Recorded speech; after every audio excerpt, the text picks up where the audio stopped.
Makanya seorang muslim yang baik itu waro, sangat hati-hati terhadap apapun yang bukan haknya. Ke kamar mandi ada sampo punya orang, kita mandi tanpa bilang-bilang. Setiap helai rambut ini ada haramnya. Makanan orang kita makan, setiap darah mengalir ada haramnya.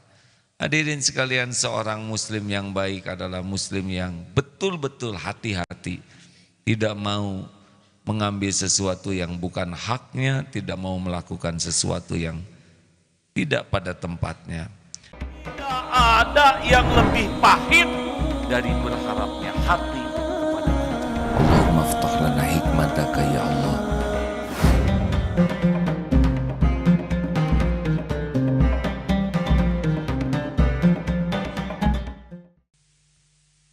Assalamualaikum warahmatullahi wabarakatuh. Ya belum? Ya, assalamualaikum warahmatullahi wabarakatuh. Alhamdulillahirabbil alamin. Segala puji bagi Allah yang menciptakan kita semua.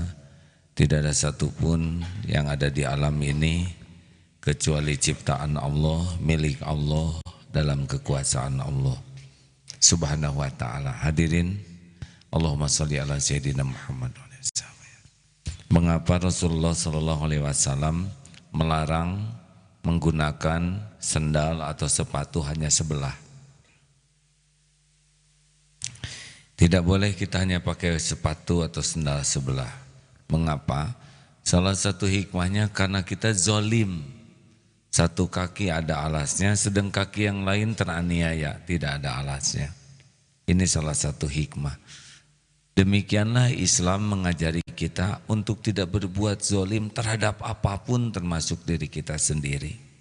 Ketakwaan seseorang itu diukur dari salah satunya kemampuan adil. I'dilu huwa aqrabu littaqwa.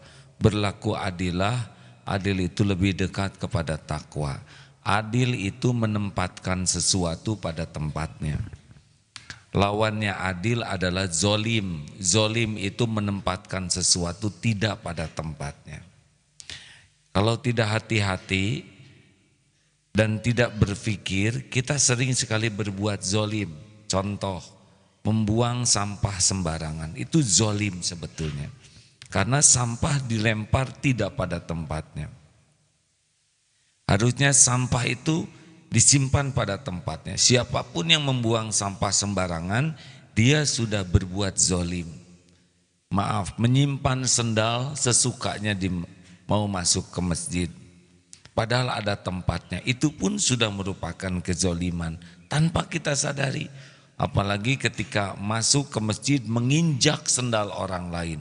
Belum tentu yang punya sendal itu rela sendal atau sepatunya diinjak oleh kita. Itu sudah kezoliman dan ada catatannya itu. Buang atau berwudu, airnya terlalu besar sehingga tercurah sangat banyak. Ini pun sudah zolim. Karena hak untuk wudu itu tidak harus membuang air secara percuma. Secukupnya air. Kalau kita membuang sangat besar, kita sudah zolim. Menyia-nyiakan air. Dan semua kezoliman kita akan kembali kepada kita sendiri. Masuk ke toilet, kita tidak mau membersihkan.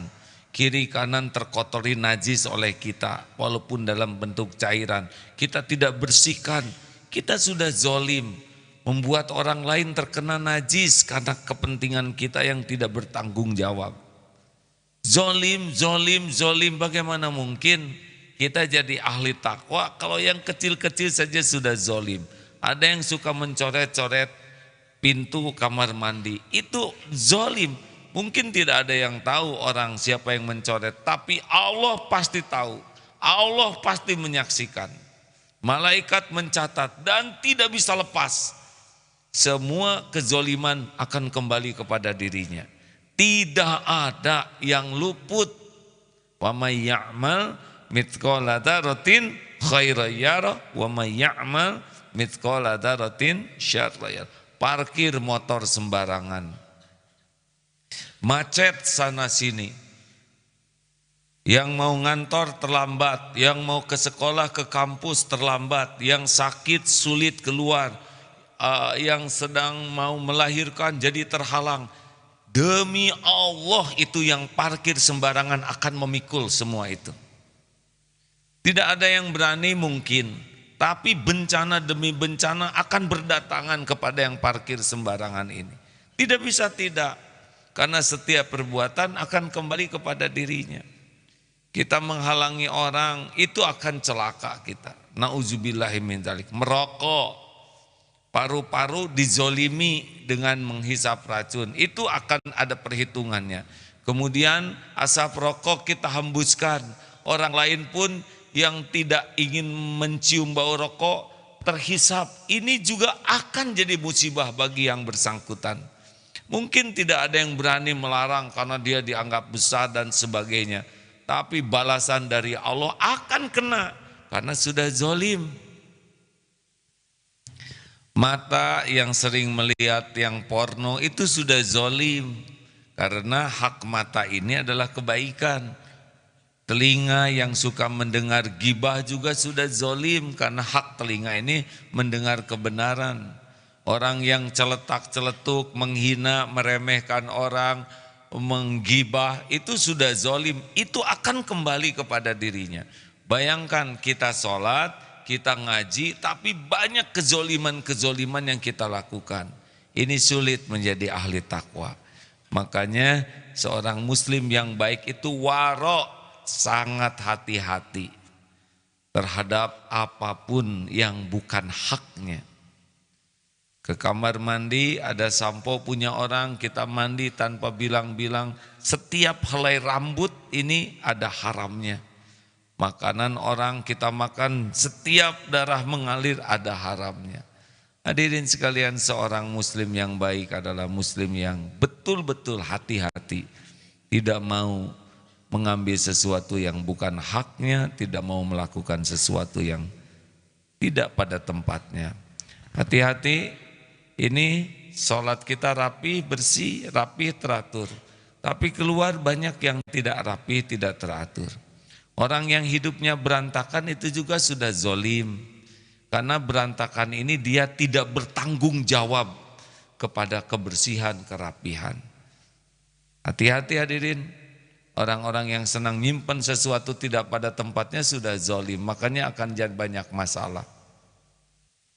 Marilah kita lebih berhati-hati, kenali sesuatu, lakukan sesuatu sesuai dengan fungsinya, simpan sesuatu pada tempatnya, jangan mengambil hak-hak orang lain, jangan mengganggu hak orang lain, jaga kepentingan umum.